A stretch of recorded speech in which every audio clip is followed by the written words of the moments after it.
History 1086 to 1603. Postscript. The dates on the PowerPoints may vary as the questions I'm answering are not in time order, so if I have missed any events, I will do my best to cover them in later slideshows.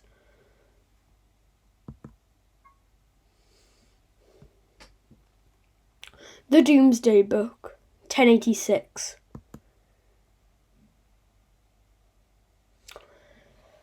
What is the Domesday Book, and why was it written?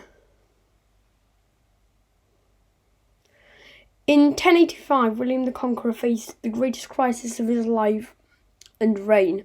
This, of course, came 2 decades after his famous invasion and conquest of 1066.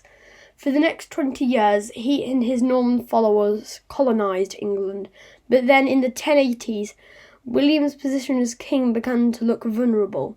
His eldest son, Robert, was in rebellion and courting allies in northern France for an attack on Normandy. And King Knut of Denmark was preparing to invade England in alliance with the Count of Flanders. The Domesday Book, before it was made. William's response was characteristically vigorous.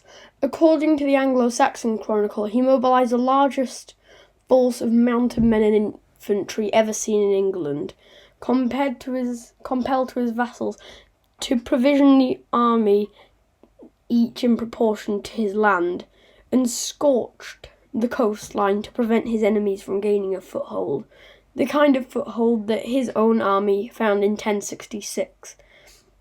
The atmosphere of England in 1085 must have resembled 1588, with the Armada on its way, or 1940 with Hitler's forces poised for invasion. The Domesday Book. What it is. Then at Christmas, the king called his advisers to a council at Gloucester. He had a deep thought and a very deep discussion with his council about this country and how it was occupied with what sort of people. He then sent his men all over England into every shire to conduct a survey. So very narrowly did he have it investigated that there was no single hide of land, nor indeed, it is a shame to relate, but it seems no shame to him to do, one ox, nor one cow, nor pig which was there left out, and not put down in his record. And all these records were brought to him afterwards. The Domesday Book. Why the wrong spelling? The Domesday Book is an Old English word for the Day of Judgment. The book was regarded as the final authority in those times, so that's why it is called Domesday Book. It was so all men were judged equally. Who was the first Plantagenet king and what area did he rule? 1154 to 1189. What is a Plantagenet? The House of Plantagenet was a royal house which originated from the lands of Anjou in France.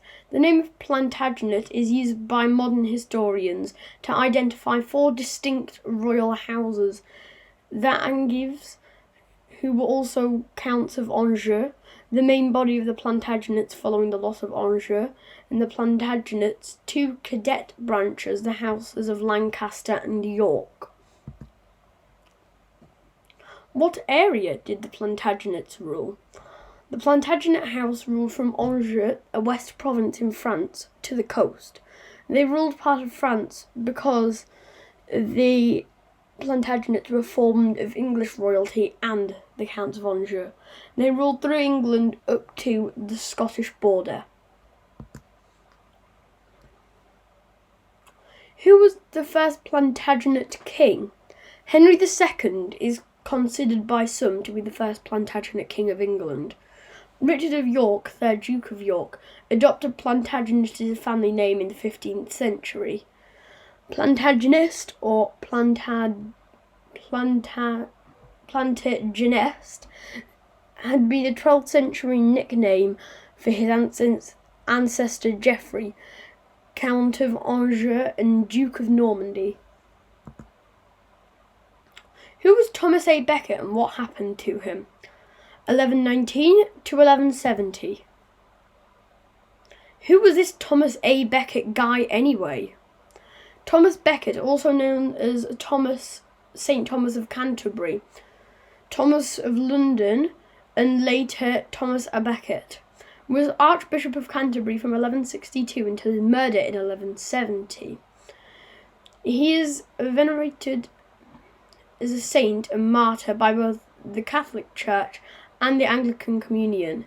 He engaged in conflict with Henry II, King of England, over the rights and privileges of the Church, and was murdered by followers of the King in Canterbury Cathedral. Soon after his death, he was canonized by Pope Alexander III. Canonization, an actual canon? No, canonization is a Catholic procedure where the subject that is deceased is announced as saint and written down in a note of recognised sense called the canon. A footnote on Thomas A. Becket. He was originally Henry II's advisor, and they looked at each other as equals until Thomas a Becket was pronounced Archduke of Canterbury, and then Henry and Thomas got into conflict about resources going into the church, therefore leading to Thomas's murder. Thank you. See you later.